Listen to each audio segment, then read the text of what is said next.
Unsightly Opinions. If you're new, my name's Tamara, and today we are going to be dispelling the 5 biggest misconceptions when it comes to guide dogs and what guide dogs do. So if you're curious about that, stick around, you'll find out what those are. But before we get into today's topic, please consider hitting that subscribe button, hitting that notification bell, and leaving me a comment, letting me know which one you thought was the most interesting. Preamble out of the way, let's dive in with number 1. Guide dogs know where you want to go and will take you wherever you need to be. I have seen people assume that I can just say, Patience, let's go to 7-Eleven, or Patience, let's go to Tim Hortons, and she'll know the way to get there. That is not the case. The person who is the handler of the guide dog needs to have good orientation and mobility skills. And what that means is they need to have good knowledge of their location in space and good tools to be able to navigate safely in order to work with a guide dog. A guide dog's primary function is as an obstacle avoider. A guide dog will take you in as straight a line as possible until you can't go in a straight line anymore, avoiding anything along your path that you might encounter. All they're basically doing is taking you in a straight line. You need to know how many streets you need to cross, you need to know what direction you're going, you need to be able to use other skills and tools in order to navigate safely. That being said, a lot of guide dogs are pattern trained, so you can train them to find specific objects or specific things when you are in close proximity to them. I know many guide dogs that will, over time, learn your routes. So if you're going in a particular direction, they know where you want to go because you've done it so many times and they're familiar with that route. But that doesn't mean that the first time you go there, you don't have to learn that route yourself and know where you're going. A guide dog can find things like benches, chairs, exits, counters, and whatever other specific tasks you train them to do, but they will not know that there's a bank down the street 2 blocks up and to the right unless you have trained that specific route and you've done it many, many times. Number 2, guide dogs tell you when to cross the street. This is another one I've heard so many times, I don't even know where to start. Guide dogs don't know when it's safe to cross the street. The handler or the person who is blind needs to tell the guide dog when to cross and when they believe it's safe to go. Using auditory cues or whatever remaining vision the person has, they will stand at an intersection and listen and try and look at the traffic and hear what direction it's going and go with the initial parallel surge of traffic. So the cars nearest to you, when they start moving, that's usually the safest time to cross. So when I'm crossing the street, I stand at the corner and sometimes I might have to listen to 2 or 3 rounds of traffic before I know when it's safe to cross. So I have to listen for when those cars next to me, parallel to me, are going, and I have to listen to make sure that the cars aren't turning in front of me or there's a turn signal that I don't know about. Aside from that, guide dogs are trained in intelligent disobedience.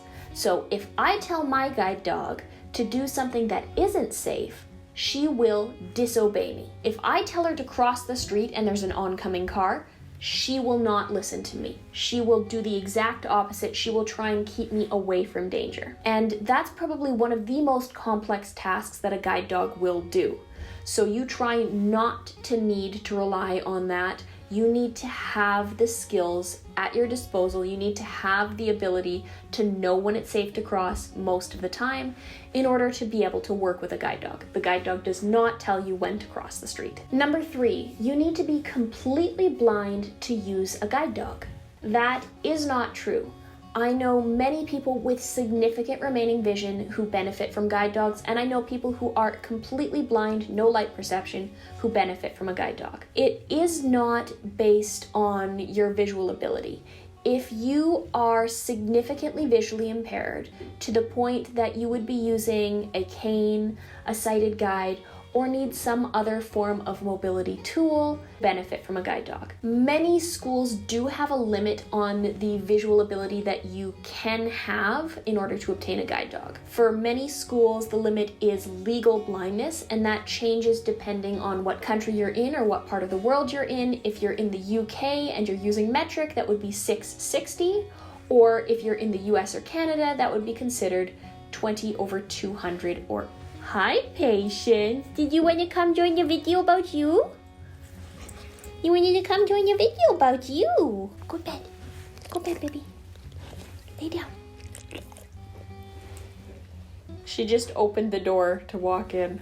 She must have nudged it with her nose. I thought it was closed. Anyways, most guide dogs have a minimum visual impairment required in order to obtain a guide dog, so you can't have significant remaining vision. For example, you can't be able to drive a car and still use a guide dog. That's not how it works. Typically, the cutoff is legal blindness, so 20/200 or 6/60 if you're in the UK or anywhere else using metric. What that means is the big E at the top of the eye chart is the most that that person could be able to see in order to qualify for a guide dog. So if they can see lines underneath that, they probably would not qualify unless there were special circumstances or the guide dog school had different rules or requirements in order to obtain a guide dog. Many people who have remaining vision benefit from having a guide dog and can still benefit because vision is not necessarily consistent in different areas. I know many people who do pretty well inside, but outside, they need that support of the guide dog in order to navigate safely because they have significantly less vision. Number 4. It's okay to talk to a guide dog or look at a guide dog, but you shouldn't pet them. You should absolutely never pet a guide dog or service dog of any kind without permission from the handler. And don't talk to the people around the handler to ask permission. That's a whole other issue. Ask the person who is using the dog because they're going to know what the limits are or when it's appropriate to do so. But you should also never look or distract a guide dog in any way.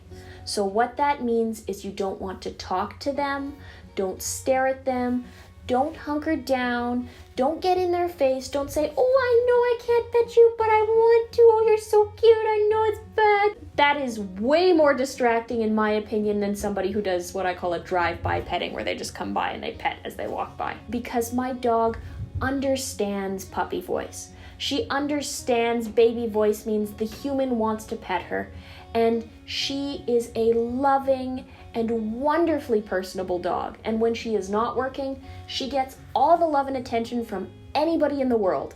But when she's working, I need her to concentrate on her job because if she doesn't, it could be potentially dangerous to me or both of us as a working team. You don't always know if a guide dog is doing guide work or if they have some other medical function or a combination thereof. And that means even if the guide dog is sleeping, laying under a chair, not actively moving, they are still working. Just do your best to avoid distraction wherever possible. Number 5, and I think this one bothers me the most, is that guide dogs work 24 hours a day, 7 days a week.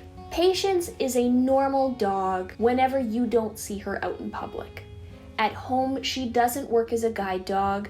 When we play in the backyard, she's just a puppy, albeit a puppy with really great manners. She snuggles in bed, she gets tons of love, she gets lots of playtime, she gets to interact with all kinds of different people when she's not in harness and when she's not in a public space. I don't know a single guide dog that works all the time. I don't think that's realistic for the dog. It's not going to be healthy for the dog. And we always, as handlers, try to maintain that really careful balance of making sure that our dogs enjoy working and making sure that they live the absolute best life that's possible. I can't tell you how much I spend on toys and special beds to make sure that she has memory foam and she's really comfortable everywhere we go, to making sure that she has the best food and really enjoys her life. It's really important to me as a handler that because she is doing such an important job for me, that she gets rewarded for all of that hard work. And she gets to do all of the things that any normal dog or any average dog would do, with the added bonus of being able to stay with her human whenever she wants to. Just because you see her in the grocery store working doesn't mean that 20 minutes ago we weren't at the park playing fetch. One of the things that we look for is when a dog doesn't want to work, when a dog isn't excited to put on their harness anymore, when they aren't eager to do the job that they've been doing, that's usually when they retire. And that's at a different point for every dog, and some dogs never want to retire. My first dog, Magnus, wanted to work until the day he passed away. He never understood that it was okay to relax at the end of his life when he was dealing with cancer and other things. But my second dog, Diesel, told me very early on that he had no interest in being a guide dog.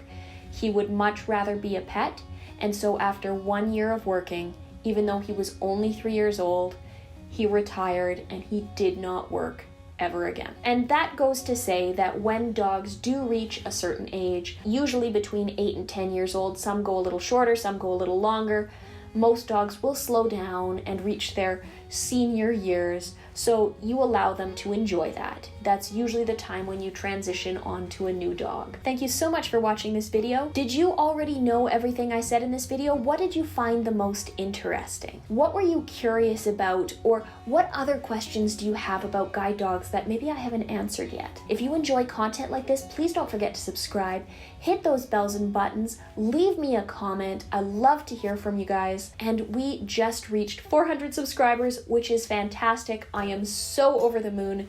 Thank you so much. I wouldn't be doing it without all of your support. It's really been fantastic how much we've gone through in the last few months starting to do videos, and what a massive and incredibly fulfilling learning experience it's been for me. And how kind you guys are. I wasn't expecting the internet to be so nice. Thank you again. If you want to keep up to date with what's going on in between uploads, I have my accessible Twitch stream Sunday night, 7:30 Mountain Standard, and most Tuesdays, same time over on Twitch. And you can catch up with all of my other social media accounts. I just started a TikTok. I'm gonna have some fun over there now. And you can catch me on all of those social medias linked in the description down below. But that's all for today.